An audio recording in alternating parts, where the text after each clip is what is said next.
Alright guys, saya mulakan dengan lubang satu guys. Lubang satu kenalah review kan. Lubang satu ni menarik sebab dia dog leg to the right.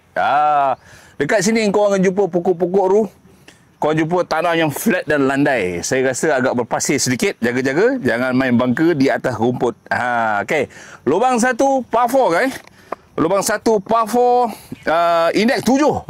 Par 4 indeks 7 352 meter.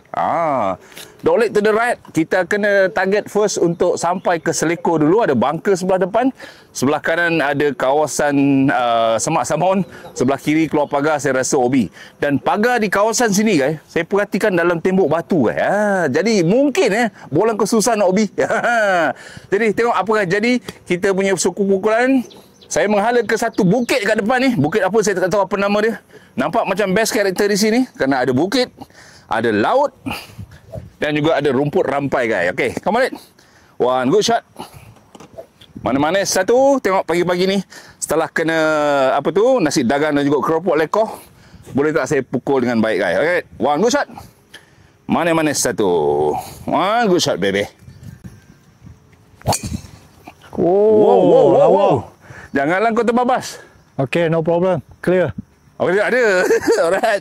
Alright guys, saya di tengah fairway guys. Ni ada selekor yang kita ceritakan. Ada bunker di situ. Okay. Sebelah kanan kita dah boleh nampak green guys. Ni adalah fairway. Fairway mix lah rumput di sini. Biasalah kita main di tepi laut. Sana clubhouse tempat kita tee off tadi. Sebelah kanan, itu dia OB line guys. Ada pagar.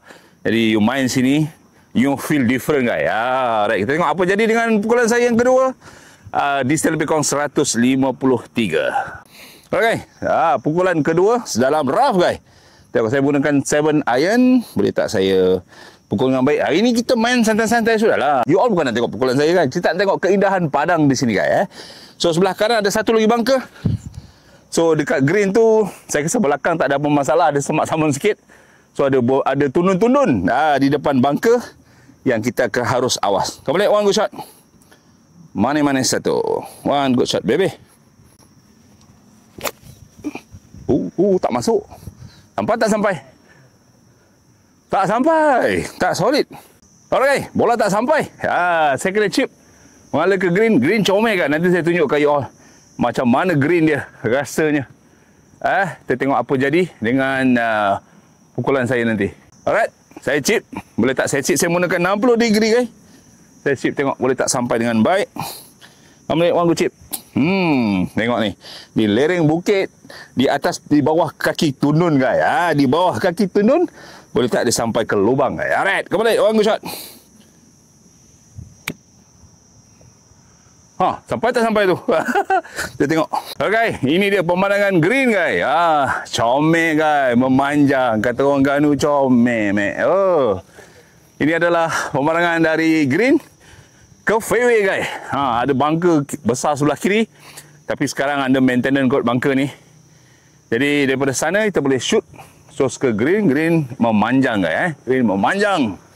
Ke belakang rumput saya rasa rumput macam seranggun.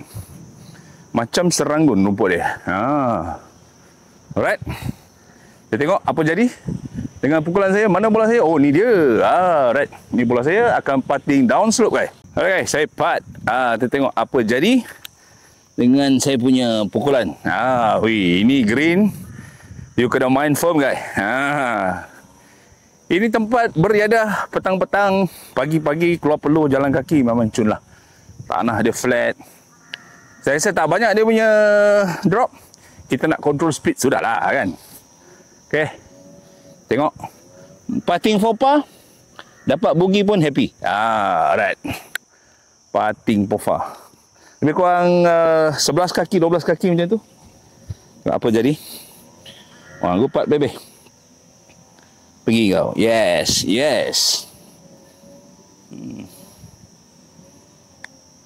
Ambil kau. Okey. Bogey. Macam diminta. Kau minta bogey, dia bagi bogey. Alright. Okey.